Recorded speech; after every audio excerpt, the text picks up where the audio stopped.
નમસ્કાર વિદ્યાર્થી મિત્રો, બીએની અંદર હવે આપણે થર્ડ ચેપ્ટર સ્ટાર્ટ કરવાનું છે. આયોજન, પ્લાનિંગ. આપણે સંચાલન ભણી રહ્યા છીએ ત્યારે એના એક એક તબક્કાવાર જે ટોપિક્સ છે એના ચેપ્ટરની અંદર આપણે એની ડિટેલ્સ જે છે એ બધી જે છે એ ભણી રહ્યા છીએ મિત્રો. તો એક મહત્ત્વના ભાગ તરીકે આપણે આયોજનને જોવાનું છે. સામાન્ય રીતે જોવા જઈએ તો આયોજન તમારા અને મારા બંનેના સામાન્ય જીવનમાં પણ એટલું જ મહત્ત્વપૂર્ણ સ્થાન ધરાવે છે. પણ જ્યારે એક કોઈ બિઝનેસની કે કોઈ મેનેજમેન્ટની વાત થતી હોય, બિઝનેસની અંદર મેનેજમેન્ટની વાત થતી હોય, અથવા તો કોઈ બીજા એવા મોટા સેક્ટરની અંદર જ્યારે મેનેજમેન્ટની વાત થતી હોય, તો ત્યારે જે આ પ્લાનિંગ છે એ ખૂબ જ મહત્ત્વપૂર્ણ બાબત બની જતી હોય છે મિત્રો. તો જોઈએ આપણે પ્લાનિંગ જે છે એ શું છે. આની અંદર પ્લાનિંગનું ઇમ્પોર્ટન્સ શું છે. પ્રસ્તાવનાથી શરૂ કરીએ. ધંધો એ આર્થિક પ્રવૃત્તિ છે જેનો મુખ્ય હેતુ નફો મેળવવાનો છે. આ માટે ધંધાકીય એકમે જે પ્રવૃત્તિ કરવાની હોય તે અંગેની સંપૂર્ણ માહિતી મેળવી અને પૂર્વ વિચારણા કરવી પડે. મિત્રો, આપણે આર્થિક પ્રવૃત્તિ જે છે એના કેટલા પ્રકારો છે એ આપણે જોઈ ગયા. દરેક આર્થિક પ્રવૃત્તિ કરવા પાછળનો મુખ્ય હેતુ જે છે એ અર્થ ઉપાર્જનનો, નાણું, બદલો, વળતર મેળવવાનો છે. પછી એ ધંધા સ્વરૂપે થતું હોય, નોકરી સ્વરૂપે થતું હોય, કે પછી જે છે વ્યવસાય સ્વરૂપમાં થતું હોય, પણ અંતમાં જે છે એનો મુખ્ય ઉદ્દેશ્ય જે છે એ માત્ર ને માત્ર નાણું મેળવવું, આર્થિક વળતર મેળવવું, એ જે છે એનો મુખ્ય ઉદ્દેશ રહેલો છે મિત્રો. હવે અહીંયા તમને એવું કહે છે કે ધંધો એ આર્થિક પ્રવૃત્તિ છે કે જેનો મુખ્ય હેતુ નફો મેળવવાનો છે. આ માટે ધંધાકીય એકમે જે પ્રવૃત્તિઓ કરવાની હોય તે અંગેની સંપૂર્ણ માહિતી મેળવવી અને પૂર્વ વિચારણા કરવી પડે છે. તમે બિઝનેસ શેનો કરવા માગો છો તો એનું માર્કેટ એનાલિસિસ કરવું પડે. તમારે જોવું પડે કે તમે જે વસ્તુ, જે પ્રોડક્ટ જે છે માર્કેટને આપવાનો છો એની સિમિલિયર પ્રોડક્ટ કેટલીક છે માર્કેટમાં અવેલેબલ છે, એની પ્રાઇસ લેવલ શું છે, એની ક્વોલિટી જે છે એ કેવી છે. આ બધી વસ્તુથી તમારે સંપૂર્ણપણે માહિતગાર બનવું પડે અને ત્યારબાદ એની પૂર્વ વિચારણા પણ કરવી પડે કે એની કમ્પેરિઝનમાં જો તમે નવી વસ્તુ લોન્ચ કરો છો તો એ કેટલું ઇફેક્ટિવ સાબિત થશે. જેમ કે કોણ, પછી કયું કાર્ય, ક્યારે, કેવી રીતે અને કેટલા પ્રમાણમાં કરશે. બરાબર. તમારે નવું વસ્તુ કંઈ સ્ટાર્ટ કરવી છે, પણ એમાં જે કરવાના છે કાર્ય એ પહેલાં તો કોણ કરશે, પછી કયું કાર્ય જે છે એ કોણ કરશે, ક્યારે કરશે આ કામ અને કેવી રીતના કરશે, વગેરે જેવા પ્રશ્નો ઉદ્ભવે. આવી ભવિષ્યની બાબતોની વર્તમાનમાં પૂર્વ વિચારણા કરવી તેને આયોજન કહેવામાં આવે છે. શું કીધું? જો અહીંયાથી તમને સ્પષ્ટતા થાય છે એક વસ્તુની મિત્રો. શું એ કહું તમને? એણે શું કીધું કે આ બધી જ વસ્તુનું પૂર્વ આયોજન કરવાનું છે અને ભવિષ્યમાં એનો અમલ થવાનો છે. ફરી પાછી એ લાઈનને આપણે રીડ કરીએ. આવી ભવિષ્યની બાબતોની વર્તમાનમાં પૂર્ણ વિચારણા કરવી. એટલે આ બધી વસ્તુ ઇફેક્ટ ક્યારે કરવાની છે? In future. બટ આપણે એનું ડિસ્કશન ક્યારે કરીએ છીએ? At present. ઓકે. તો તમે વર્તમાનની અંદર ભવિષ્ય માટેની જે બાબતો છે એની પૂર્ણ વિચારણા કરી રહ્યા છો. આયોજન એ સાર્વત્રિક છે મિત્રો. આયોજન કેવું છે? સાર્વત્રિક છે. દરેક જગ્યાએ જોવા મળે છે, દરેક જગ્યાએ ફેલાયેલું છે. એટલા માટે એને સાર્વત્રિક કીધું છે. મેં તમને હમણાં જ કીધું કે તમારા ને મારા જીવનની અંદર પણ આયોજનનું મહત્ત્વ રહેલું છે. અને આપણે પણ પ્લાનિંગ જે છે આપણા રોજબરોજના કાર્યમાં, ઇવેન્ટમાં, કોઈ ફેસ્ટિવલ માટે, કોઈ ફંક્શન માટે, બરાબર છે, બધી જ વસ્તુનું આયોજન આપણે કરતા હોઈએ છીએ મિત્રો. તો એ સાર્વત્રિક છે. તે પછી યુદ્ધના મેદાન, રમતગમતનું મેદાન, ધંધાકીય એકમ, રાજકારણ, ધાર્મિક ક્ષેત્ર કે સામાજિક ક્ષેત્ર હોય, આયોજન દરેક જગ્યાએ જરૂરી છે. એટલા માટે એને સાર્વત્રિક કીધું મિત્રો કે દરેક ક્ષેત્રની અંદર આયોજન જે છે એ જરૂરી છે, મહત્ત્વપૂર્ણ છે. હવે વાત કરીએ આયોજન વિશે આગળ. તો ભવિષ્યમાં શું સિદ્ધ કરવાનું છે અને કેવી રીતે, આ માટે વિવિધ વિકલ્પોની વિચારણા કરી તે વિકલ્પોની યાદીમાંથી શ્રેષ્ઠ વિકલ્પ અપનાવવાની અંગેની યોજના તૈયાર કરવામાં આવે તેને આયોજન કહેવામાં આવે છે. બહુ સરસ જે છે એણે એકનો અર્થ આપ્યો છે મિત્રો કે ભવિષ્યમાં શું સિદ્ધ કરવું છે, તમારે શું મેળવવું છે ઇન ફ્યુચર, એક તમે કેવી રીતે મેળવશો, આ માટેની વિવિધ વિકલ્પોની વિચારણા. તમારી પાસે જેના ઓપ્શન્સ છે એને તમે જે છે ડિસ્કસ કરો. તે વિકલ્પોની યાદીમાંથી શ્રેષ્ઠ વિકલ્પ અપનાવવો. બરાબર. આ જે વિકલ્પો, જે ઓપ્શન્સ તમારી પાસે અવેલેબલ છે મિત્રો, એમાંથી બેસ્ટમાં બેસ્ટ શું છે, સારામાં સારું શું છે કે જે તમને તમારા ગોલ સુધી, તમારા ટાર્ગેટ સુધી ઇઝીલી પહોંચાડે છે. તો એ વિકલ્પ અપનાવવા અંગેની માટેની જે યોજના, જે આયોજન, જે તૈયારી છે એને આપણે આયોજન કહેશું. ચલો એનો ખ્યાલ, કન્સેપ્ટ જોઈએ. શું કહે છે આયોજન? ધંધામાં જે પ્રવૃત્તિઓ કરવાની હોય તે અંગે વિગતો એકત્રિત કરવી. તમારે બિઝનેસની અંદર જે કાંઈ પ્રવૃત્તિઓ, જે કાંઈ જે છે એક્ટિવિટીઝ કરવાની થતી હોય, કામ કરવાનું થતું હોય, એ બધાને ભેગું કરો, પૂર્ણ વિચારણા કરો એના ઉપર અને આ પ્રવૃત્તિઓ કેવી રીતે કરવી તે અંગેનું યોજના એટલે આયોજન. પહેલાં તો તમે એક ડિસાઇડ કરો કે તમારે આ કામ કરવું છે. ધારો કે કોઈ વસ્તુ નવી લોન્ચ કરવી તો એના માટે પહેલાં તમારે શું કરવાનું થશે, કેટલી વસ્તુ કરવાની થશે, એ બધું જે છે એની માહિતી એકત્ર કરો. ત્યાર પછી એના ઉપર પ્રી પ્લાનિંગ કરો, પૂર્વ વિચારણા કરો કે ભાઈ ચલો આમાં શું શું કરવાનું થાય, કેવી રીતે કરશું, એના પોઝિટિવ નેગેટિવ જે છે પાસા છે એને વિચારો. ત્યાર પછી તો કે આ પ્રવૃત્તિઓ કેવી રીતે કરવી, બરાબર, હાઉ ટુ અપ્લાય. તમે આ વસ્તુનું જે છે એને વાસ્તવિકતામાં કઈ રીતે લઈ આવશો, એને તમે જે છે અપ્લાય કઈ રીતે કરશો, તમે એને લાગુ કઈ રીતે પાડશો, એના ઉપર કઈ રીતના કામ કરશો, એના માટેનું તમે જે આયોજન બનાવો, જે યોજના ઘડો, એનું જ નામ આયોજન છે. હવે આપણે એની પર્ટિક્યુલર ડેફિનેશન, વ્યાખ્યાઓ જે આપેલી છે, બરાબર, ઓથર્સ દ્વારા, એ આપણે જોઈએ. સંચાલન શાસ્ત્રીઓ શું કહે છે આયોજન વિશે. ડૉક્ટર બિલી ગોએડ્સના જણાવ્યા અનુસાર આયોજનનું કાર્ય એટલે પસંદગીનું કાર્ય. ચલો, આ ભાઈ અહીંયા એને પસંદગીના કાર્ય તરીકે ઓળખાવે છે આયોજનને, કે આયોજન કરવું એટલે પસંદગી કરવી, બરાબર છે, સિલેક્શન કરવું. કારણ કે તમારી પાસે મેની ઓપ્શન્સ અવેલેબલ છે મિત્રો, એમાંથી તમે શું પસંદ કરો છો તમારા કાર્ય માટે. એટલા માટે આયોજન જે છે એને પસંદગીનું કાર્ય કીધું છે, કે તમે કોઈ વસ્તુ પસંદ કરશો ને પછી એને અપ્લાય કરશો, એના માટેની યોજના ઘડશો. એટલા માટે એના કહેવા મુજબ આયોજન કાર્ય એ પસંદગીનું કાર્ય છે. ડૉક્ટર જ્યોર્જ આર ટેરી શું કહે છે, કાર્યની યોજના એટલે પરિણામોની પૂર્વ વિચારણા. શું કહે છે, કાર્યની યોજના, તમારે જે કામ કરવું છે એના માટેની તમે જ્યારે યોજના ઘડો છો એ શું છે, તો કે પરિણામોની પૂર્વ વિચારણા. તમે યોજના ઘડશો મિત્રો એટલે એક તમારું ઇમેજિન થશે કે આ કામને અંતે, આ વસ્તુ પૂરી થાયને અંતે મને આવા પરિણામો, આવું રિઝલ્ટ છે એ મળવાનું છે. ઓકે, એટલા માટે એણે એવું કીધું છે કે કાર્યની યોજના ઘડવી એટલે પરિણામોની પૂર્વ વિચારણા કરવી. કારણ કે અંતે તમારી યોજના પૂરી થાય પછી કંઈક મેળવવા માટે તમારી યોજના ઘડી છે, તો એ તમારો ટાર્ગેટ અચીવ થશે એવું તમે ધારણા કરી છે. અહીંયા કાર્યને અનુસરવાની નીતિ. બીજું આયોજનને કેવી રીતના કીધું છે, તો કે કાર્યને અનુસરવાની નીતિ. પહેલાં તમે પૂર્વ વિચારણા કરી, તમે યોજના કરી છે, હવે એને અનુસરવાનું છે, એને અપ્લાય કરવાનું છે. તબક્કા અને ઉપયોગમાં લેવાતી પદ્ધતિ નક્કી કરવી, સ્ટેપ્સ નક્કી કરવા અને ઉપયોગમાં લેવાતી પદ્ધતિ નક્કી કરવી. બરાબર છે કે ભાઈ ચલો કોઈ નવી પ્રોડક્ટ આપણે લોન્ચ કરીએ છીએ, તેના તબક્કા તમે કરો કે ભાઈ આ ડિપાર્ટમેન્ટ જે છે પ્રોડક્શનનું રો મટીરિયલથી લઈ અને જ્યાં સુધીમાં વસ્તુ જે છે એ યુઝફુલ બને, બરાબર છે, જ્યાં સુધી વપરાશ યોગ્ય ના બને ત્યાં સુધી એને કેટલા તબક્કામાં, કેટલા વિભાગોમાં એને પસાર કરવી, તો એને ડિવિઝન કરી દેવા, જેથી કરીને કાર્યની સરળતા રહે. તો એ તબક્કાઓ પણ આમાં આવશે આયોજનની અંદર. અને ઉપયોગમાં લેવામાં આવતી પદ્ધતિ, કઈ પદ્ધતિ દ્વારા તમે, કઈ રીત દ્વારા તમે જે છે આ કાર્યને પૂરું કરશો મિત્રો. બરાબર, તો એ પણ આની અંદર જે છે એ મહત્ત્વપૂર્ણ છે. પદ્ધતિ તમે કઈ અમલમાં લેતા હોય છો. જો પદ્ધતિઓ ઘણા બધા પ્રકારની હોય, કોઈ એવું કામ હોય કે જેની અંદર મેન્યુઅલી કામ વધારે થતું હોય તો મશીનરીનો ઓછો ઉપયોગ થતો હોય તો કર્મચારીઓ વધારે રાખવા પડતા હોય. અમુક જગ્યાએ અમુક વસ્તુનું આયોજન હોય એમાં વસ્તુ બનાવટની છે જે એ એવી હોય કે જેમાં મશીનરીનો ઉપયોગ વધારે આવતો હોય, માનવ સંસાધનનો ઉપયોગ ઓછો થતો હોય. પછી તો કે કર્મચારીઓને જે વેતન આપવાની છે એની પદ્ધતિઓ, પ્રથાઓ અલગ અલગ છે, બરાબર. પછી ડે શિફ્ટ છે, નાઇટ શિફ્ટ છે, કેટલા ટાઈમની અંદર કામ કેટલું કરવાનું છે, આ બધી વસ્તુને ધ્યાનમાં રાખી અને એની પદ્ધતિઓ નક્કી કરવામાં આવતી હોય છે. થર્ડ વન છે ધ્યેયને પાર પાડવા માટે ઘડવામાં આવેલો બુદ્ધિપૂર્વકનો સૂચિત કાર્યક્રમ એટલે આયોજન. તમારો જે હેતુ છે નિશ્ચિત કરેલો, એને પૂર્ણ કરવા માટે તમે બુદ્ધિપૂર્વકનો સૂચિત કાર્યક્રમ, બરાબર છે, બુદ્ધિપૂર્વકની એક યોજના ઘડી છે, એક કાર્યક્રમ બનાવ્યો છે અને એનું જ નામ જે છે એ શું છે, તો કે આયોજન છે મિત્રો. તો અહીં સુધી જોઈએ આપણે, એટલે એનો અર્થ જે છે એ આપણને સ્પષ્ટ થાય મિત્રો. અલગ અલગ ઓથરે પોતાના રિસર્ચ મુજબ, પોતાના એક્સપિરિયન્સ મુજબ જે છે આપણને એની ડેફિનેશન આપી છે. તો બોથ આર સેમ. બધો લોકો અંતે એક જ વસ્તુને કહેવા માગે છે કે આયોજનની અંદર શું આવેલું છે, આયોજન શું છે, પણ દરેકે પોતાના વિચારોને અહીં રજૂ કર્યા છે. હવે આપણે એના લાક્ષણિકતા તરફ જોઈએ. કેરેક્ટરિસ્ટિક્સ શું કહે છે આયોજનની અંદરના જે છે લક્ષણો. સર્વવ્યાપી. ચલો, સૌથી પહેલું આયોજનનું લક્ષણ એને તમને આપ્યું છે સર્વવ્યાપી.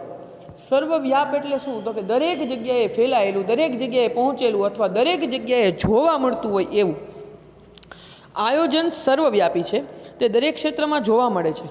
પછી તે ધંધાકીય એકમ, રાજકારણ, શિક્ષણ, ધાર્મિક કે સામાજિક ક્ષેત્ર હોય. આમ આયોજન એ સર્વવ્યાપી છે મિત્રો. આપણને પહેલાં જ આપણને અર્થમાં જ કીધું હતું કે આયોજન સાર્વત્રિક છે, બધા જ ક્ષેત્રની અંદર એ જે છે ઇમ્પોર્ટન્સ છે એનું, અને દરેક જગ્યાએ એ જરૂરી છે, એટલા માટે એને આપણે સર્વવ્યાપી કીધું છે. સેકન્ડ થિંગ છે સર્વપ્રથમ કાર્ય. આયોજન સંચાલનનું સર્વપ્રથમ કાર્ય છે મિત્રો. મેનેજમેન્ટની અંદર તમે જ્યારે જાઓ ત્યારે સૌથી પહેલાં પ્લાનિંગ જે છે એનો ફર્સ્ટ સ્ટેપ છે, કારણ કે તમારે કોઈ પણ કાર્યને સિદ્ધ કરવું હોય તો તમારે એનું પ્રી પ્લાનિંગ કરવું પડે, અને ત્યાર પછીનું જે તમારું પ્લાનિંગ જે તમારી યોજના જે છે એને તમે અમલમાં મૂકી શકો. અને યોજનાનું ઘડતર કર્યા વગર જો સીધી તમે કાર્યની શરૂઆત કરી દો તો એને સફળ થવાના જે ચાન્સીસ છે એ ઘટી જતા હોય છે મિત્રો. એટલા માટે સંચાલનનું સર્વપ્રથમ કાર્ય જે છે એ છે આયોજન. એની અંદર શું કહે છે?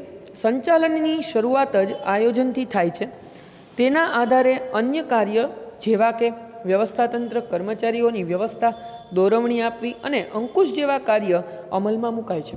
સર્વપ્રથમ આયોજન થાય ત્યાર પછી જ એના જે છે એ તબક્કાને અનુસરી શકાય. મિત્રો, મેં તમને આની પહેલાંય કીધું હતું કે ભાઈ પ્રોસેસ કોઈ પણ હોય એને તમે ક્યારેય બ્રેક ના કરી શકો, એના સ્ટેપ્સ જે છે એને તમે જે છે આડાઆડા ના કરી શકો. એ 1 by 1 જેમ થતું હોય એમ જ થતું હોય. ઓકે, તો આ વસ્તુ એવી છે. આપણે ધારો કે બધી અવસ્થાઓ જીવનની ગણીએ ભાઈ કે ભાઈ ચલો શિશુ અવસ્થા હોય, બાલ્યાવસ્થા હોય, કિશોરાવસ્થા હોય, યુવા અવસ્થા હોય, વૃદ્ધાવસ્થા હોય, તો એની અંદર આપણે ચેન્જ કરી શકીએ કે ભાઈ મારે છે ને યુવા અવસ્થા પહેલાં લઈ આવી છે, પછી બાલ્યાવસ્થા છે એ લઈ આવી છે, પછી કિશોરાવસ્થા, પછી છેલ્લે છે ને એ વૃદ્ધા. આવું થઈ શકે? ના થઈ શકે મિત્રો. શું કામ? કારણ કે આ એક પ્રોસેસ છે કે જેમાં નેવર ચેન્જ, એની અંદર તમે ક્યારેય જે પરિવર્તન લાવી શકતા નથી. તો સંચાલનની આ જે પ્રક્રિયા આખી છે એની અંદર આમાં જે કીધું કે આયોજનની આ પદ્ધતિ છે, આ પ્રક્રિયા છે, એનો ફર્સ્ટ સ્ટેપ છે, એની એક આ પ્રોસેસ છે, પ્રક્રિયા છે મિત્રો, એને તમે ચેન્જ નથી કરી શકતા. તો તમારે જો આ પ્રક્રિયાને અનુસરવું હોય તો એનું સર્વપ્રથમ જે પગલું છે આયોજન, એની સાથે તમારે જોડાવવું પડશે. તો ત્યાર પછીના બધા જ તબક્કાઓ જે છે એ ક્રમવાર એની સાથે જ આવશે. ત્રીજો પોઈન્ટ છે એ છે સભાન અને બૌદ્ધિક પ્રક્રિયા. આયોજનનું કાર્ય કેવું છે? તો કે એક તો સભાન છે, સેકન્ડ થિંગ બૌદ્ધિક પ્રક્રિયા છે. તમારે સભાનતાપૂર્વક જે છે એ આયોજન કરવું પડશે, કારણ કે આયોજન કરતી વખતે જો તમે ક્યાંય ગફલતમાં રહેશો, તમારી પાસે આવેલા ડેટાસ જે છે એ ખોટા હશે, કોઈ માહિતી મેળવવામાં ભૂલ થઈ હશે, તો એના કારણે પ્લાનિંગમાં ભૂલ થશે, અને પહેલાં જ પગલે ભૂલ હશે એટલે પાછળ બધા સ્ટેપમાં એની જે છે એ ભૂલ ખેંચાતી આવશે મિત્રો. એટલા માટે સભાનતાપૂર્વક કરવું. બીજું બૌદ્ધિક પ્રક્રિયા, બુદ્ધિથી વિચારીને, અહીંયા હૃદયની લાગણીઓથી જે છે એ આયોજન નથી કરવાનું, અહીંયા મગજથી વિચારીને કામ કરવાનું છે મિત્રો. બરાબર? ત્યાર પછી છે 4th વન, એમાં જ લખ્યું છે પરિવર્તનશીલતા. આયોજનમાં જુદા જુદા પ્રકારની ગણતરી અને ધારણાઓ હોય છે. શું હોય છે? આયોજનમાં જુદા જુદા પ્રકારની ગણતરી અને ધારણાઓ હોય છે, પરંતુ ધંધાકીય એકમને અસર કરતા બાહ્ય પરિબળોને કારણે સમય, સંજોગ અને પરિસ્થિતિ મુજબ તેમાં જરૂરી ફેરફાર કરવા પડે છે. માટે આયોજન પરિવર્તનશીલ હોવું જોઈએ. મિત્રો, શું કીધું? આયોજનને તમે જડ ના બનાવી શકો. સમય અને સંજોગો પ્રમાણે અને પરિસ્થિતિઓ પ્રમાણે જે છે એમાં પરિવર્તન લઈ આવવું પડે છે. એટલા માટે પરિવર્તનશીલ હોવું જોઈએ. પરિવર્તનશીલતા એ આયોજનની પૂર્વ શરત છે ભાઈ. આ એની પહેલી વહેલી શરત એ છે, પૂર્વ શરત. તમે આયોજનને ઘડો નહીં, પહેલાં જ તમારે મગજમાં એક વસ્તુ રાખવાની કે તમે પ્લાનિંગ કરો છો એ ભવિષ્ય માટે કરો છો, વર્તમાન માટે નથી કરતા. ચલો, બધું જ જે છે આયોજન મુજબ ચાલશે એવું આપણે માની લઈએ છીએ, અત્યારે ધારણા કરી લઈએ છીએ. ઇન ફ્યુચર એની અંદર કોઈ પણ સમય, સંજોગ, પરિસ્થિતિ પ્રમાણે પરિવર્તન આવે તો એ પરિવર્તનને આપણે સ્વીકારવું પડે. બરાબર? અને એમાં પરિવર્તન જે છે એને આપણે અપ્લાય કરવું પડે, પરિવર્તન લઈ આવવું પડે આપણે આયોજનમાં. તો આયોજનને જડ ના બનાવી શકીએ. પરિવર્તનશીલતા એની પહેલી જ શરત છે, પૂર્વ શરત છે. એટલે આયોજનને જ્યારે ઘડો એ પહેલાં જ તમારે એક વસ્તુ મગજમાં રાખવી કે આ ભવિષ્ય માટે છે ભાઈ. એની અંદર સમય સંજોગો પ્રમાણે મે બી પોસિબિલિટી એવી હોય કંઈ, અને સંજોગો પ્રમાણે ફેરફાર કરવા પડે તો ઇટ્સ ઓકે, એને આપણે સ્વીકારશું. ત્યાર પછી જે છે એ છે ચોકસાઈ. આયોજન ભવિષ્ય માટે હોય છે, તેમાં જે કંઈ બાબતો ધ્યાનમાં લીધેલી હોય તેને અભ્યાસ કરવો પડે. તે અંગે આંકડાકીય ગણતરી, મેળવેલી માહિતી વગેરેમાં ચોકસાઈ રાખવી પડે. મિત્રો, મેં તમને કીધું ને કે માહિતી ખોટી મળી, બરાબર છે, તો એના કારણે આયોજનની અંદર જે છે એ ભૂલ થશે. એટલા માટે એની અંદર ચોકસાઈ રાખવી, સાવચેતી રાખવી ખૂબ મહત્ત્વની છે. પછી વાત છે પૂર્વાનુમાન અનિવાર્ય. પૂર્વાનુમાન પહેલેથી જ તમારે જે છે કે જેને ઇમેજિન કરવાનું છે, અનુમાન કરવાનું છે. ધંધાકીય એકમમાં આયોજન માટે ભવિષ્યની અનિશ્ચિતતાઓને ધ્યાનમાં રાખી પૂર્વાનુમાન કરવામાં આવે છે. ભવિષ્યની અનિશ્ચિતતા, કેટલીક વસ્તુઓ એવી છે મિત્રો કે ઇન ફ્યુચર એ વસ્તુ આપણે જે મુજબ ધારી છે મુજબ ચાલશે કે નહીં ચાલે એનું નક્કી નથી. ઉદાહરણ તરીકે લઈએ તો ગવર્મેન્ટના રૂલ્સ, સરકારના નિયમો જે છે એમાં પરિવર્તન આવે તો બધાને લાગુ પડે. સેલ્સ ટેક્સ જે છે એ ગવર્મેન્ટ વધારી દે તો એના કારણે જે છે એ આપણો પ્રોફિટ ઘટી જાય અલ્ટિમેટલી. શું કામ? કારણ કે સેલ્સ ટેક્સ વધ્યો હોય તો તમારે પ્રાઇસને ઇન્ક્રીઝ કરવી પડે. હવે તમે એવું વિચારો છો કે માર્કેટની અંદર મારે મોંઘી વસ્તુ તો વેચવી જ નથી આ ભાવથી વધારે, તો કાં તમારે પડતર ઘટાડવી પડે તમારી, અને કાં તમારો જે છે એ નફો ઘટી જાય. કારણ કે ટેક્સ જે ગવર્મેન્ટનો થશે એ તો એ લેવાની જ છે.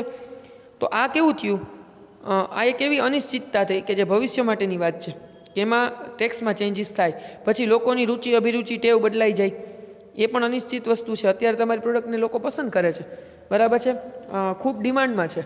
ઇન ફ્યુચર એ વસ્તુનું કોઈ કોમ્પિટિટિવ વસ્તુ આવી ગઈ, કોઈ એવી કોમ્પિટિશનમાં ચાલે એવી વસ્તુ આવી ગઈ, સ્પર્ધાત્મક યુગના કારણે કોઈ એવી નવી ટેકનોલોજી નવી વસ્તુ આવી, તમને બીટ કરી દીધા, તો તમારી પ્રોડક્ટ જે છે એનું માર્કેટિંગ ઘટી જાય. તો આ પણ ભવિષ્યની અનિશ્ચિતતાની વાત છે કે જેના વિશે આપણે બધું ના કહી શકીએ અત્યારે. એ બધી વસ્તુને ધ્યાનમાં રાખીને પૂર્વાનુમાન કરવામાં આવે છે. ત્યારબાદ તેને આધારે આયોજન કરવામાં આવે છે. આથી સંચાલનના પહેલા કાર્ય તરીકે પૂર્વાનુમાન અને આયોજનને ગણવામાં આવે છે. જો અહીંયા શું કીધું, સંચાલનના પહેલા કાર્યને પૂર્વાનુમાન અને આયોજન ગણવામાં આવે છે. એટલે આયોજનની સાથે સાથે એ લોકોએ પૂર્વાનુમાનને પણ આમાં સ્થાન આપ્યું છે, બરાબર. કારણ કે તમે ભવિષ્ય માટે તૈયારી કરો છો એટલે તમારે પૂર્વાનુમાન કરવું પડશે.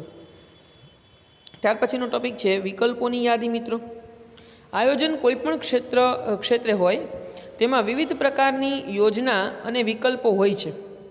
દાખલા તરીકે ભવિષ્યમાં વેચાણ વધારવાની યોજના માટે અનેક વિકલ્પ ઉપલબ્ધ હોઈ શકે. શું કહે છે વિકલ્પોની યાદી એટલે? તો કે આયોજન કોઈપણ ક્ષેત્રમાં થતું હોય તેમાં વિવિધ પ્રકારની યોજના અને વિકલ્પો હોય. અહીંયા તમને બિઝનેસના એક્ઝામ્પલ તરીકે આપ્યું છે, પણ આપણને પહેલાં જ કીધું કે આયોજન તો બધા ક્ષેત્રમાં છે.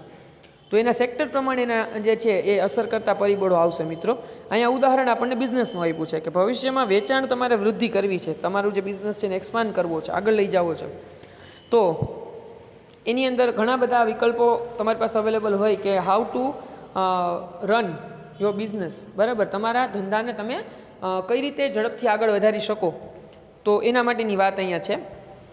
તો એના માટે ફર્સ્ટ કીધું છે કે જાહેરાત વધારવી, એડવર્ટાઇઝમેન્ટ. ભાઈ આજના જમાનાની અંદર, ફાસ્ટ યુગની અંદર મિત્રો, એડવર્ટાઇઝમેન્ટ જે છે એ ખૂબ મહત્ત્વની વાત છે. ખાસ કરીને જે નાના બાળકો હોય, ટીવી સિરિયલ કે વોટેવર ટેલિવિઝન જોતા હોય ને હવે તો સૌથી વધારે મોબાઈલ ફોન, બરાબર છે, યુઝ કરતા હોય. સોશિયલ મીડિયાનો આપણે એટલો બધો ઉપયોગ કરીએ છીએ. ઘરે મેગી બનાવી હોય તો ફોટો પાડીને મૂકીએ, બરાબર, યમી. અરે ભાઈ યમી, તું ઘેરે ખાઈ લે ને એકલો, તારે ક્યાં ગામને કહેવાની છે કે આજે મેં મેગી ખાધી? પણ આપણે એવું જે છે એ સોશિયલ મીડિયા ઉપર શેર કરીએ છીએ. અને આજના આ યુગની અંદર ઇન્ટરનેટનો ભરપૂર માત્રામાં સારો અને ખરાબ બંને પ્રકારના ઉપયોગ થઈ રહ્યા છે. મિત્રો, આપણે જોઈએ જ છીએ આ બધું. તો ખાસ કરીને જે ચાઇલ્ડ્સ છે બધા, એ આનાથી વધારે પ્રભાવિત થતા હોય કે એડવર્ટાઇઝમેન્ટ કોઈ વસ્તુનું આવે એટલે એ વસ્તુ કેવી છે એને નથી ખબર. એ એડવર્ટાઇઝમાં કોણ આવે છે તો કે ભાઈ વિરાટ કોહલીની એડવર્ટાઇઝ હતી, મારે એ વસ્તુ લેવી છે. થાય કે નહીં આવું ભાઈ? તો ઘણી વખત કેટલી બધી પ્રોડક્ટ્સ જે છે એનું એડવર્ટાઇઝમેન્ટ એ પ્રકારનું હોય કે એનું વેચાણમાં વૃદ્ધિ એ એડવર્ટાઇઝમેન્ટના કારણે થઈ જતી હોય છે. તો એક વિકલ્પ એ છે તમારા ધંધાને આગળ વધારવા માટેનો કે તમે જાહેરાતને વધારો. પછી કિંમત ઘટાડવી. જો અહીં કિંમત ઘટાડવી એવું કીધું મિત્રો, ભાઈ કિંમત ઘટાડવાથી શું કામ એને ફેરફાર થાય? તો આ વસ્તુ તમે ભણી ગયા છો ધોરણ 11માની અંદર ઇકોનોમિક્સમાં કે ભાઈ કિંમત વધે તો માંગ ઘટે, કિંમત જે છે એ ઘટે તો માંગ વધે. વસ્તુની પ્રાઇસ ડિક્રીઝ થાય એટલે એને ખરીદનારો વર્ગ છે એ વધી જાય, બરાબર. કારણ કે કોઈ વસ્તુ એક્સપેન્સિવ હોય મિત્રો તો સમાજના બધા જ લોકો એને ખરીદવા માટે સક્ષમ ના હોય, પણ એ વસ્તુની જ્યારે પ્રાઇસ ડિક્રીઝ થાય ત્યારે એને ખરીદવા માટે ઘણા બધા લોકો જે છે એ તૈયાર થઈ જાય છે. તો એટલા માટે એની માંગ વધે છે. તો વસ્તુની કિંમત ઘટાડીને પણ જે છે એ તમે બિઝનેસને એક્સપાન્ડ કરી શકશો. વેચાણ કર્મચારીઓને તાલીમ આપવી. શું કહે છે? વેચાણ કર્મચારીઓને તાલીમ આપવી કે વેચાણ વૃદ્ધિ માટેની વિવિધ આકર્ષક દરખાસ્ત મૂકવી. વેચાણ કર્મચારી કોને કહેશું મિત્રો? અહીંયા ઇન શોર્ટ તમને સેલ્સમેનનું કહે છે, બરાબર. તમારી પ્રોડક્ટને જે લોકો માર્કેટની અંદર લોન્ચ કરે છે, જે લોકો માર્કેટની અંદર લોકોથી એને વાકેફ કરે છે, સમજાવે છે એ પ્રોડક્ટ વિશે, એવા સેલ્સમેન જે છે, એવા કર્મચારી જે તમારા છે, એ જે તમારું માર્કેટિંગ કરે છે મિત્રો, એવાને તાલીમ આપવી, ટ્રેનિંગ આપવી કે કઈ રીતે તમારી પ્રોડક્ટને તમે જે છે એ બજારમાં વધારેમાં વધારે વેચે એવું કરશો. પછી વેચાણ વૃદ્ધિ માટેની વિવિધ આકર્ષક દરખાસ્તો મૂકવી. આપણે જોઈએ છે ને બાય 1 get 1 ફ્રી, બરાબર છે. પછી ઓફ ટુ આટલા %, સેલ, બરાબર. આવું બધું હોય છે કે નહીં? ઘણી બધી પ્રકારની સ્કીમ જે છે એ મૂકવામાં આવતી હોય છે મિત્રો. બરાબર. હવે આજકાલ તો તમે વિચાર કરો કે સોની જે છે લોકો દાગીનાના વેપારી જે છે સોના ચાંદીના, એ લોકોએ સ્કીમ શરૂ કરી દીધી છે. કલ્યાણ જ્વેલર્સને આ અંતે ને વચમાં જો આપણે જોક ટાઈપ બની ગયું હતું કે ભાઈ પેલા કલ્યાણ જ્વેલર્સમાંથી અમિતાભજી એવું કહે છે કે તમે સોનું ખરીદો અને પછી એમ કહે છે મુથરૂટમાં જે છે સોનું મૂકી દો અને એના ઉપરથી પૈસાની લોન લ્યો. આવું આવતું હતું બધું. બરાબર. એટલે જોક્સ પાર્ટ આ તો બધું, પણ સમજવાની વાત એ છે કે આજે સોનીની અંદર એવું થવા માંડ્યું. પહેલાંના સમયમાં માણસોની પાસે પૈસા નહોતા એટલે સોની પાસે જે છે થોડા થોડા જમા કરાવીને પછી દાગીનો લેતા. એવી સિસ્ટમ પાછી આવી કે તમે આટલા હપ્તા 12 મહિનાના વર્ષના અંતે 11 હપ્તા તમે ભરો, 12મો હપ્તો જે છે એ જે તે શોરૂમ ભરશે તમારા વતી. અધરવાઇઝ તમે જે છે એ એક વર્ષની સ્કીમ હોય, ક્યાંય 6 મહિનાની સ્કીમ હોય, ક્યાંય 2 વર્ષની સ્કીમ હોય, એમાં દર મહિને 1 થી 5 તારીખમાં કે એમાં તમારે નિશ્ચિત નહીં અનિશ્ચિત પ્રમાણમાં રકમ તમે જમા કરાવો કે ભાઈ ચલો આ મહિને મારે 10,000ની સગવડ છે તો મેં 10,000 રૂપિયા જમા કર્યા તો 10,000 રૂપિયાનું એ દિવસના ભાવ મુજબનું પ્યોર ગોલ્ડ 24 કેરેટ ગોલ્ડ મારું જે છે એ જમા થાય. સેકન્ડ મંથ આવ્યો અને મારી પાસે 20,000ની સગવડ હતી તો મેં 20,000 જમા કરાવ્યા તો સેમ ડે જે ભાવ હોય એનું એટલું ગોલ્ડ મારું જમા થાય. એટલે ભાવની વધઘટનો ફાયદો થાય. પ્લસ લાસ્ટમાં જ્યારે તમે પરચેસ કરો છો ત્યારે તમને એની અંદર મેકિંગ ઉપર અમુક % છૂટ મળે છે. બરાબર છે. તો આવી બધી સ્કીમ આમાં પણ આવી ગઈ. તો આવી દરખાસ્ત, આવી સ્કીમ દ્વારા પણ તમે વેચાણ વૃદ્ધિ કરી શકો. પછી વાત કરીએ આયોજનને ભવિષ્ય સાથે સંબંધ. આયોજનમાં ભવિષ્યની અનિશ્ચિતતાઓને અગાઉથી ખ્યાલ મેળવવાનો હોય છે. ત્યારબાદ તે અંગે પૂર્વ વિચારણા અને ધારણા કરવામાં આવે છે. એ તો વહેલી વાત છે. આયોજન કરીએ છીએ જ ભવિષ્ય માટે, એટલે ભવિષ્યમાં સારા નરસા જે કંઈ પાસા આપણને જોવા મળવાના છે એનું એડવાન્સમાં જ થિંકિંગ થઈ ગયું છે, પૂર્વ વિચારણા થઈ ગઈ છે અને પછી ધારણા કરવામાં આવે છે. ટૂંકમાં ભવિષ્યનું વર્તમાનમાં મૂલ્યાંકન કરવું. બહુ સરસ શબ્દ કીધો મિત્રો, ભવિષ્યનું વર્તમાનમાં મૂલ્યાંકન કરવું. બરાબર. આ એક જ્યોતિષી જેવી વાત થઈ ગઈ. સમજો, ઇન ફ્યુચર શું થવાનું છે એને તમે જાણો, એના વિશે ધારણા કરો અને ત્યારબાદ એનું મૂલ્યાંકન કરો તમે. એવી વાત છે અહીં આયોજનની અંદર કે ઇન ફ્યુચર જે વસ્તુ તમારે થવાની છે એનું તમે વર્તમાનમાં મૂલ્યાંકન કરી લ્યો છો અને તે અંગે જરૂરી વ્યવસ્થા કરવી અને એ બાબતે જો કંઈ ચેન્જીસની જરૂર હોય, ફેરફારની જરૂર હોય તો એ પણ તમારે કરવા. આમ આયોજન ભવિષ્ય સાથે સંબંધ ધરાવે છે. આજે વાત કરીએ તો સતત પ્રક્રિયા, કન્ટિન્યુઅસ પ્રોસેસ છે મિત્રો. આયોજન સતત અને નિરંતર ચાલતી પ્રક્રિયા છે. ધંધાકીય એકમની શરૂઆતથી અંત સુધી આયોજન કરતાં જ જવું પડે છે મિત્રો. શું કીધું? સતત પ્રક્રિયા છે, નિરંતર ચાલે છે, નેવર બ્રેક જે છે નેવર એન્ડિંગ પ્રોસેસ છે. ધંધાકીય એકમની શરૂઆતથી અંત સુધી, જ્યાંથી સ્ટાર્ટ કરો ત્યાંથી બિગનિંગ સુધી, બરાબર છે, તમારે એને પૂરું થઈ જાય ત્યાં સુધી આમાં આયોજન જે છે એ સતત કરતું રહેવું પડશે. એ પૂરું નથી થવાનું. બદલાતા જતા સમય અને સંજોગો પ્રમાણે તેમાં ફેરફાર કરવા પડે છે. હા, એ વસ્તુ છે.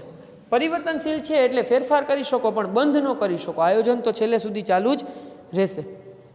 બરાબર છે. તો બિગનિંગ એનું કહો કે તમે કન્ક્લુઝન કહો, તમારે આયોજન જે છે એને છોડવાનું નથી છેલ્લે સુધી. આપણે બાહુબલી જોયું કે નહીં ભાઈ? પહેલાં અંત બતાવી દીધો, પછી જે શરૂઆત બતાવી. તો અહીંયા જે છે એ એવું કહેવા માગે છે તમને કે આયોજન ક્યારે પૂરું નથી થવાનું, એમાં ફેરફાર થઈ શકશે પણ એ પૂરું નહીં થઈ શકે. ઓકે, ચલો ત્યાર પછીની વાત કરીએ. ધ્યેયલક્ષી પ્રવૃત્તિ. આયોજન ભવિષ્યમાં નક્કી કરેલી ધ્યેય પાર પાડવા માટે કરવામાં આવે છે. આયોજન શું કામ કરો છો તમે? તો કે ભાઈ એ ભવિષ્ય માટેના જે ધ્યેય તમે નક્કી કર્યા છે એને પૂરા કરવા માટે કરો છો, જેમાં સંચાલકો ધ્યેયને અનુરૂપ લક્ષ્યાંકો નક્કી કરે છે. જે મેનેજમેન્ટ સાથે જોડાયેલા માણસો છે એ શું કરશે તો કે એ ધ્યેયને અનુરૂપ, ધ્યેયની સાથે બંધ બેસતા લક્ષ્યાંકો એટલે કે ધ્યેયોને, હેતુઓને નિર્ધારિત કરશે. લક્ષ્યાંકો પાડી શકાય તેવા વાસ્તવિક હોય તો જ ધ્યેય સિદ્ધિ સરળ બને. હવે પાછી એ વસ્તુ છે, લક્ષ્યાંકો પાર પાડી શકાય તેવા વાસ્તવિક હોવા જોઈએ ભાઈ. ધારણાઓ તમે બહુ ઊંચી સારી કરો એ વાત સાચી, પણ જો એ શક્ય ન હોય, એ પૂરું થઈ શકે એમ ન હોય તો તમારું આયોજન નિષ્ફળ જશે. એટલે ધ્યેય સિદ્ધિ સરળ બને ક્યારે? જ્યારે લક્ષ્યાંકો પાર પાડી શકાય એવા અને પ્રેક્ટિકલ હોય. આમ આયોજન એ ધ્યેયલક્ષી પ્રવૃત્તિ પણ છે મિત્રો. એટલે અહીંયા કીધું કે આયોજન જે છે એ ધ્યેયલક્ષી પ્રવૃત્તિ છે. ત્યાર પછી વાત કરીએ નિર્ણય પ્રક્રિયા જરૂરી. આયોજન એટલે શ્રેષ્ઠ વિકલ્પોની પસંદગી, જેમાં વિવિધ પ્રકારના વિકલ્પોની પૂર્વ વિચારણા અને ધારણાઓ કરવામાં આવે છે. ત્યારબાદ તેમાંથી શ્રેષ્ઠ વિકલ્પ પસંદ કરી અને યોગ્ય નિર્ણય લેવામાં આવે છે. એટલે કે આયોજન નિર્ણય પ્રક્રિયા જરૂરી છે મિત્રો. અહીંયા ડિસિઝન તો તમારે ડગલે ને પગલે લેવાના છે મેનેજમેન્ટની અંદર, બરાબર છે. તો એ તમારો બેસ્ટ ડિસિઝન જે છે એ આવે જેનાથી કંપનીને, ફેક્ટરીને કે વોટ એવર કોઈ પણ યુનિટ કે જ્યાં તમે છુઓ એને વધુમાં વધુ ફાયદો થાય એવો નિર્ણય લેવાનો રહેશે. એટલા માટે અહીંયા આયોજનને નિર્ણય પ્રક્રિયા જે છે એની અંદર જરૂરી છે એવું પણ કીધું છે.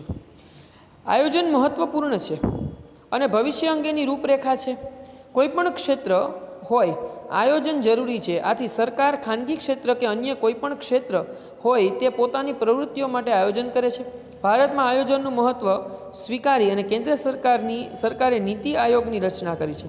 બરાબર મિત્રો, વિચાર કરો કે ગવર્મેન્ટે પણ એક આયોજનને પોતાના અંદર સ્થાન આપી દીધું છે જેમાં વિવિધ ક્ષેત્રના નિષ્ણાંતોનો સમાવેશ કરવામાં આવ્યો છે. આયોજનનું મહત્ત્વ નીચે પ્રમાણે જાણી શકાય છે. ચલો હવે અહીંના ઇમ્પોર્ટન્સના ટોપિક છે 9 કીધા છે મિત્રો. તમને ખાલી એના નામ આપ્યા છે, આપણે જોઈ લઈએ. ત્યાર પછીનો ટોપિક જે મર્યાદાનો છે એ આપણે નેક્સ્ટ લેક્ચરમાં આપણે ભણીશું, પણ આપણે મહત્ત્વને જોઈ લઈએ. ઇમ્પોર્ટન્સ, બરાબર. પ્લાનિંગનું ઇમ્પોર્ટન્સ શું છે? આયોજનથી ધંધાકીય એકમની બધી જ પ્રવૃત્તિઓ વ્યવસ્થિત થાય છે. પહેલું કામ તમે આયોજન કરો એટલે તમારે બિઝનેસની અંદર જે કાંઈ કાર્ય કરવાનું છે બધું પૂર્વ નિર્ધારિત હોય એટલે બધું વ્યવસ્થિત ચાલે. સેકન્ડ થિંગ, સાધનોનો બગાડ અટકાવી શકાય છે. તમારી પાસે રહેલા જે સાધનો છે, ચલો સાધનો એટલે આપણે એને કોને સાધનો કહેશું? મશીનરીને, ફેક્ટરીને એ નહીં. જમીન, મૂડી, શ્રમ અને નિયોજન, મુખ્ય 4 પ્રકાર. આમ તો સાધનો ઘણા બધા પ્રકારના હોઈ શકે મિત્રો, પણ મુખ્ય એના 4 પ્રકાર જે આપણે પાડીએ છીએ, બરાબર છે. જમીન, મૂડી, શ્રમ અને નિયોજન, જેને તમે જાણો છો. જમીનની અંદર બધી જ કુદરતી બાબતો, કુદરતી સંપત્તિ. ત્યાર પછી જે છે એ મૂડીની અંદર માનવ સર્જિત વસ્તુઓ બધી જ આવી જશે, બરાબર. શ્રમ એટલે માનવ શક્તિનો ઉપયોગ કરીને જે કામ કરવા માનવ પોતે જે બુદ્ધિથી અને શારીરિક શ્રમથી કામ કરે છે. અને નિયોજન એટલે આ ત્રણેયનું યોગ્ય આયોજન કરનાર વ્યક્તિ નિયોજક અથવા આયોજન કરનાર વ્યક્તિ આયોજક. ઓકે, તો એ બધા જ સાધનો અહીંયા જે છે આયોજનની અંદર એનો બગાડ અટકાવી શકાય. જો તમે સાધનોનો બગાડ અટકાવવા ઈચ્છતા હોય તો તમારે પૂર્વ યોજના આયોજન તૈયાર કરવું જોઈએ. થર્ડ વન, આયોજનથી અનિશ્ચિતતા ઘટે છે. જે ઇન્સિક્યુરિટી તમારી છે ને એ ઘટી જાય, કારણ કે તમે બધા જ પાસાઓને પહેલેથી જ વિચારી લીધા છે, બરાબર. તો તમારા નજીકના પરિણામો તો તમને મળશે, ચલો 100% ના મળે. પછી હા, આકસ્મિક સંજોગો અનુસાર જે ફેરફાર થાય, કુદરતી આપત્તિ ધારો કે કોઈ આવી અને બધું ધોવાઈ ગયું, બધાનું બધું લૂંટાઈ ગયું, આ કોરોના હતો ને હમણાં બધું બંધ હતું તો બધાને પ્રોબ્લેમ થયો, એ જનરલ વસ્તુ છે, બરાબર. એમાં કોઈ એક વ્યક્તિની ભૂલ, એમાં તમારા આયોજનની ખામી નથી, બરાબર. આયોજન કરતી વખતે આપણે એવું ન વિચાર્યું હોય કે આ મહામારી આવશે ને આવો પ્રોબ્લેમ થશે, બરાબર. એટલે એ અપવાદ છે, એને અવોઇડ કરીએ. એ સિવાયની બાબતોની વાત છે. ત્યાર પછી છે આયોજનની ચોકસાઈ વધે છે, બરાબર. તમારી ચોકસાઈ વધશે, તમે આયોજન કરશો સારા નરસા બે પાસા તમે વિચાર્યા હશે એટલે કામ પરફેક્ટ થશે. ધ્યેય સિદ્ધિ માટે ઉપયોગી, તમારા હેતુને પૂર્ણ કરવો હોય સારી રીતે તો આયોજન ઉપયોગી બને. એટલે મહત્વ એનું એ છે કે ધ્યેય સિદ્ધિમાં આયોજન ઉપયોગી છે. સંચાલકીય કાર્યમાં સરળતા રહે છે. મેનેજમેન્ટ કરતા વ્યક્તિઓને રોજબરોજનું ધ્યાન નહીં દોરવું પડે. શું કામ? કારણ કે કોણે કયું કામ ક્યારે અને કેવી રીતે કરવાનું છે એનું તો પ્લાનિંગ પહેલાં જ કરી દીધું છે, બરાબર. તો એના માટે એ ઇઝી થઈ જશે. કર્મચારીઓનો સહકાર પ્રાપ્ત થાય છે. આયોજનથી કર્મચારીઓ પણ તમને સહકારભર્યું વાતાવરણ રાખશે તમારી સાથે, કારણ કે દરેકને ખબર જ છે કોણે શું ક્યારે કેવી રીતના કરવાનું છે. અસરકારક અંકુશ રાખી શકાય છે. ભાઈ આયોજન મુજબ બધાને ચાલવાનું છે એટલે કોણે શું કામ કરવાનું છે બધાને ખબર જ છે, એના ઉપર નિયંત્રણ રાખવું ઇઝી થઈ જાય. કોઈ આમાં જે છે એવું ન કહી શકે ચલો કોને શું કામ કરવાની ખબર નથી પછી કામ બગડ્યું, પછી તમે ઓને પૂછો તો કે મેં નહોતું કર્યું, ઓલા કીધું તો મેં નહોતું કર્યું, એવું કંઈ જ નહીં. આયોજનની અંદર બધું નક્કી થઈ ગયું છે, બધા વિભાગો નક્કી થઈ ગયા છે, એના સુપરવાઇઝર નક્કી થઈ ગયા છે, એના અધિકારીઓ નક્કી થઈ ગયા છે. એટલે જે કંઈ કામ જે છે એ રિસ્પોન્સિબલ કોણ છે એ પહેલેથી જ નક્કી છે, એટલે એમાં કોઈ પણ પ્રકારની ભૂલો થવાની સંભાવનાઓ ઓછી છે. ત્યાર પછી વિવિધ પ્રવૃત્તિઓ સાથે સંકલન સાધી શકાય છે. આયોજનથી તમારે અલગ અલગ પ્રવૃત્તિઓ જે કંઈ એમાં કરવાની છે એ બધીને સંકલિત કરી શકાય, ભેગી કરી શકાય, એક સૂત્રતા અને સુમેળથી ચલાવી શકાય. તો એટલા માટે પણ એ મહત્ત્વપૂર્ણ છે મિત્રો. તો અહીંયા આયોજનનું જે મહત્ત્વ છે એના તબક્કા પૂર્ણ થાય છે મિત્રો. આયોજન માટેની જે પ્રક્રિયા છે એના જે લક્ષણો છે એ બધી જ વસ્તુ એમાં ખાસ ઇમ્પોર્ટન્ટ જે છે આની અંદર છે ચેપ્ટરમાં મિત્રો. તો લક્ષણોને ખાસ સમજજો, અર્થ અને વ્યાખ્યાઓ જે છે એ ખાસ પાકી કરજો, જેથી કરીને આગળ પ્રોબ્લેમ ના થાય. અને તમને એવો પ્રશ્ન પૂછવામાં આવે કે આયોજનનો અર્થ જણાવી તેના લક્ષણો વિશે માહિતી આપો, તો આપણે કઈ રીતે આન્સર લખી શકીએ? એ રીતના આના 11 ટોપિક છે, તો 11 પહેલાં આપણે નામ નિર્દેશ કરીએ અને પછી એની અંદર 5 કે 6 ટોપિક જે છે એને ડિસ્ક્રિપ્ટિવ આપણે સમજાવી દઈએ મિત્રો. આ રીતનો ક્વેશ્ચન જે છે એક લખી ફેરબુકની અંદર અને તૈયાર કરજો. એટલે આગળના સમયની અંદર તમારે ફેરબુકમાં એ કામ આવશે. તો હવે પછીનો પોર્શન છે એ આપણે નેક્સ્ટ લેક્ચરની અંદર કન્ટિન્યુ કરીશું. ત્યારે આપણે આયોજનની મર્યાદાઓ વિશેની વાત કરવાની છે.